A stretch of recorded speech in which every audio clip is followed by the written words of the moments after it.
Oh, So, all right, Anthony. oh, Anthony. All right, hold calm on. down. Everybody, hold on. Take a timeout. There is a series that is going to be played this week, a wild card series that neither of us have any clue how to think about it. It's either going to be the single most exciting series of the week, or it's going to be the most boring series of the week, and that is Dodgers Reds, which is the first test for the reigning champion Dodgers against baseball's most upstart playoff team, arguably, depending on how you view the Guardians. But no, I don't know how many people had the Reds in the playoffs this year. So where are you at? Because the Reds, they're in their first season under Terry Francona, and this could have easily been another failure season, a season where nothing was ever realized. All this potential went to waste. But all of a sudden, we've got this Cincinnati Reds team that's in the playoffs, and the first rung on that ladder is going to be the hardest to overcome, most likely, but they are playing a Dodger team who hasn't been the world beaters that we thought they were going to be. So where are you at on this series? I don't really know. Yeah. That's so weird. Like we're doing all these previews, right? We're talking about each of these series. This series has the most obvious answer, but I'm struggling to get there. Yeah. Here's why. Is because number one, it's 3-game series in the playoffs, and this is baseball. Welcome to baseball where anything can happen. Okay. Yep. So that's number one. Number two is the Reds have proven to be super sneaky, particularly with their starting rotation. When you have rotation with Hunter Green averaging 99.5 on a fastball, you have Lodolo, you have Abbott, who out of nowhere has become one of the better pitchers in baseball. Not out of nowhere. Okay? I actually told you at the beginning of actually around the trade deadline, I told you Andrew Abbott was the truth. All right. So if I was listening to Parker, which I do half of the time, then not out of nowhere. But what I will say is that 3-headed monster in a 3-game series, perfect, right? That's what the Reds need. Now, here's where this all falls apart. It's the Dodgers. Yeah. That's it. That's really champs. what it comes down to. Yeah, for sure. I mean, when we talk about the lineup that these guys are going to have to go up against, I mean, I love Hunter Green with everything in me. In fact, I genuinely think he's, as game one starters go, he's in that tier of like, thank God we got Max Fried starting. Thank God we got Blake Snell starting. Thank God we got Garrett Crochet starting. I think he's like, oh, thank God we got Hunter Green on the mound in game one. We figured out the rotation at the end of the year. We snuck into the playoffs and still got our guy going in game one. That's awesome. That is amazing for a Reds team that really needs it. But dude, Blake Snell's starting for the Dodgers. And Hunter Green's got to go against the Dodgers, right? Like Freddie Freeman, Mookie Betts, Teoscar Hernandez, Will Smith, Max Muncy. These guys, all they do is hit. And especially at home. And they're going to be playing all three of these games. Chavez Ravine, Los Angeles, California. So I think that we're going to find ourselves in this weird position where, like I said, this is either going to be the most predictable series of all time, and it's going to be 2 warm-up games for the Dodgers en route to a title defense. Yeah. Or this could be the most electric series that is played this season, maybe. We could see a Reds team. We could see a Reds team that finds a way to win against the Goliath. We could see David and Goliath. We could see Ellie De La Cruz go out there and put in an absolute show. Christian Encarnacion Strand. Hunter Green comes out dealing. Lodolo goes in game 2 and makes it interesting. Like, we could see a ton of really exciting baseball. And dude, how cool is it that Terry Francona is managing against Dave Roberts in the playoffs? Like, Dave Roberts is the guy that stole the base in the 2004 Red Sox comeback. Like, this is storybook stuff if the Reds make it storybook stuff. This could be the game you watch during the commercials of the game, like whatever football game happens to be on that day, or this could be the main event of the entire week. And one thing I want to talk about, and I know I've been going for a second here, the Dodgers have a few strengths that I really want to highlight.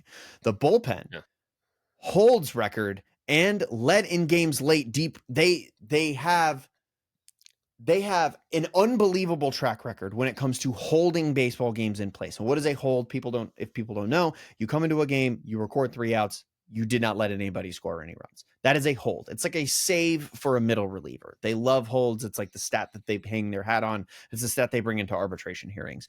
The bullpen led all of the National League in holds for this Dodger team. They have an incredibly deep relief core. Oh, and did I mention that not only do they have a really good starting rotation, not only do they have an incredible lineup, not only do they have an incredible bullpen, but Shohei Ohtani is probably going to win another MVP, and he's already got 50. He had 55 home runs in the regular season. So the Dodgers have so many strengths. I'm interested to see where you think the Reds are going to be able to attack them. I mean, I do think, don't get me wrong, you're right. They do have strengths across all facets of the game. However, if you're really going to ask me what is the weakest part for them, I really actually do think it's the bullpen. Here's why I say that. Okay. Is let's look at who they got at the back end of that bullpen. Okay. Tanner Scott has not had a good season, almost a 5 ERA this year.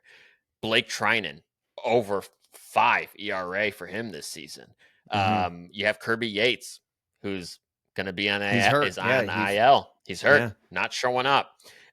You could always count on Alex Vesia. He's been a key to that bullpen over the last couple of years.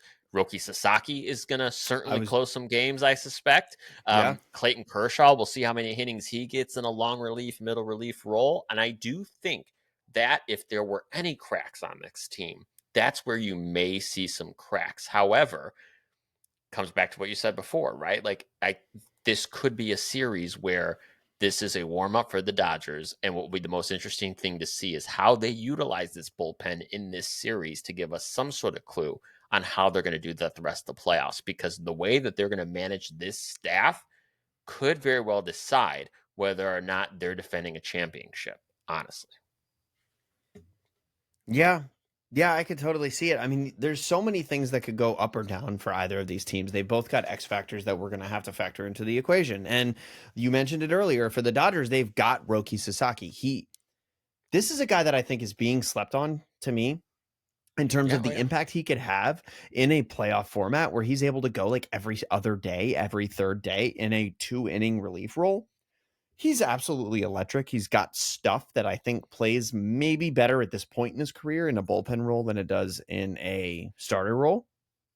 And then just the fact that Ohtani's going to be starting games and hitting for you. This is the thing that I said was the biggest part of what got him $700 million in his free agency.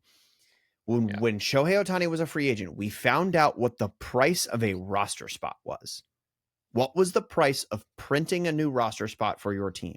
Shohei Ohtani doing that for his team becomes exponentially more valuable in the postseason. It gives you the ability to carry another bat or another arm, giving you so much flexibility in either direction, depending on where you decide to use that extra player. Now, we have yet to see where the Dodgers are going to do that, but either way, just the fact that Shohei Ohtani happens to be a two-way player gives the Dodgers a logistical advantage that the Reds simply will not have in this playoff series. Well, and there's this other part of this that if I'm any other fan going against this team is I'm not sleeping at night, is because in this 3-game series, they could take a game 1 with Snell starting. You're going to go into a game 2 facing Yamamoto. If they have even a slight lead in that game 2, you could bring in Shohei for 3 or 4 innings. Holy shit. That is terrifying. You could go through this series and not even see Shohei pitch a game. Yeah. How does that work with the DH? Because I feel like in Major League Baseball, you are not allowed to sub the DH into the field. Will you lose the DH? Well, I guess at that point he'd just be pitching. So yeah, I guess you're right. That's just a ridiculous logistical advantage that the Dodgers have over their opponents, and that's kind of what we were talking about when they kept bringing these arms in the last couple off seasons in Yamamoto and Sasaki and Blake Snell and Tyler Glasnow, Shohei Ohtani, like all these guys stacking up on top of each other create this like 25-headed monster that is just going to be really hard to take down in the postseason. I do think though there's a couple things that we can take into account that are really big for the Reds, and that is the fact that Hunter Green is going game one. And if there's a Yeah. game you have the highest chance to win as the Reds, it is game one with Hunter Green on the mound. Hunter Green is an absolute dog. He's going to be very good, and I think that that's going to be something they can lean on moving into this extremely difficult series. If he steals the opener, the whole thing could get very interesting. And you also have the most electric player in baseball in Elly De La Cruz on the field, so he could genuinely just turn a game on its heels. Even if you are losing going into a later innings, you could just see him start manufacturing runs basically on his own. So I think that there are a couple X factors the Reds can lean on, but like everything is so kind of up in the air. Like I said, this is either going to be super boring or super awesome. Where are you at as far as like the story of this series? You know what? It's going to come down to what we know as star power versus these young arms, right? And whether this Reds offense can keep up with their rotation holding down the runs. And I kind of want to get weird, Parker. Like I want to get weird for a second. Can we just have fun with the baseball gods and do a all Ohio World Series? Can we do Reds and Oh Guards? my God. Can we just Reds do and that? Guards would be nuts. It would be such a what the F happened if Almost that like seriously. the D-backs Rangers World Series, but like 2-11 would be the Oh, all Ohio man. World Series. Like nobody would have seen that coming. It would be ratings bonanza. They would all love it. They would all love it. I don't know if it would, genuinely. I don't know how many people would watch that World Series. No, that was being 100% sarcastic. The TV networks would hate it. Fox would hate it. It would be terrible. Nobody would be excited about that. No one would be excited. So, Parker, let's just get right to it here. What's your prediction for this series? How do you see this going down?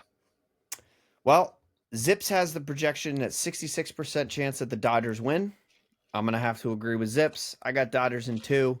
I don't even think we see Shohei pitch in this series. I think he's saved for game 1 of the NLDS. And yeah, I don't know if it's going to be that close. I think that the Dodgers are probably going to run away with this one. I can't say I disagree. I'm also going Dodgers in 2. It just makes too much sense. I think the Reds really, really got the low, the shorter stick, I should say, in this series. They did not get a good hand. But Parker, anything left to say about this, or we just kind of sit back and wait and see what we think is inevitably going to happen? No, I think that if we talk about it anymore, we're delaying the inevitable. So there you go, Dodgers. Enjoy your series. I really do hope the Reds do well, though. I loved watching that exciting team from Cincinnati do what they do best. Yep, you're sure right about that. The Dodgers are defending their World Series championship, and they run through the mighty Reds first. So we'll see how that all shakes out.